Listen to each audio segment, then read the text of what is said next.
This November, no matter the outcome, we will elect our 47th chief executive. But first, we're going to take a look back at how the presidents became president. This is your countdown to 47. We've now reached JFK, John F. Kennedy.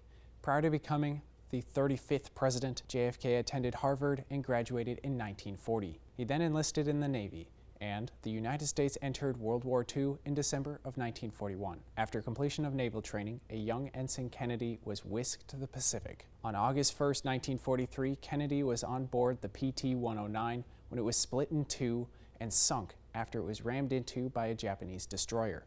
Kennedy was thrown from the deck and sustained injuries to his back. Despite this, he led the survivors, including carrying another injured crew member through the water on a 5-hour swim to a nearby island, where he and the survivors were rescued 1 week later. Following the war, Kennedy was elected to the U.S. House of Representatives in 1946 and was re-elected in 48. While in this role, Kennedy vied for a seat in the U.S. Senate, campaigning across Massachusetts.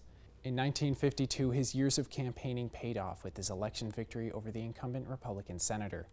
A Navy war hero and a senator, Kennedy was seen as a prominent candidate for the vice presidency in 1956, but he lost the nomination. Despite this defeat, Kennedy's popularity soared, and in 1960 he was nominated by the Democrats on the first ballot, beating out Lyndon Johnson, who he tapped as his running mate. Kennedy faced off with Vice President Richard Nixon of California in the general election. The two participated in the first televised presidential debate on September 26 that year. Kennedy campaigned on a platform of domestic, social, and economic reform, promising a new frontier. Kennedy won the election over Vice President Nixon by just 118,000 votes, becoming the youngest president ever to be elected. In January 1961, Kennedy was inaugurated as the 35th President of the United States. In his inaugural address, he made his famous appeal to the virtue of American citizens. Ask not what your country can do for you. Ask what you can do for your country. As president, Kennedy sought expansive economic growth, making good on his pledge to get America moving again. Just months into his term, President Kennedy addressed a joint session of Congress where he pushed the space race. I believe that this nation should commit itself to achieving the goal before this decade is out of landing a man on the moon and returning him safely to the earth. Kennedy also sought to provide economic and social aid to developing Latin American nations through the Alliance for Progress and the Peace Corps programs. However, not all the nations were friendly with the U.S., namely Communist Cuba.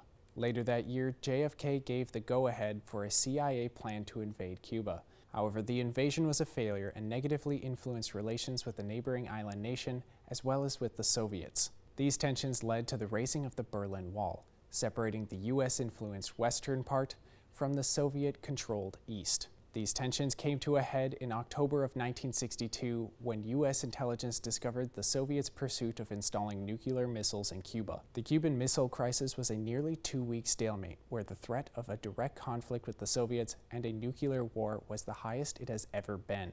Kennedy pushed for a show of strength and restraint. The crisis ended when the Soviets backed down and the tensions began to cool once again. Kennedy's handling of the crisis bolstered his reputation at home and abroad.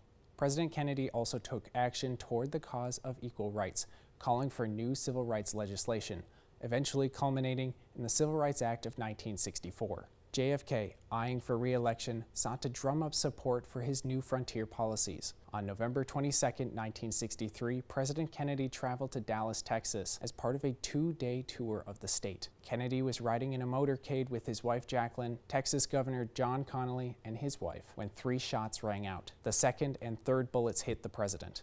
The third shot proved fatal. Barely past his 1,000th day in office, President Kennedy was slain by an assassin's bullet. John F. Kennedy served as President of the United States from 1961 until his death in 1963. It was now up to incoming President Johnson to lead the heartbroken nation. I'm Eric George for Valley News Live, and this has been your countdown to 47.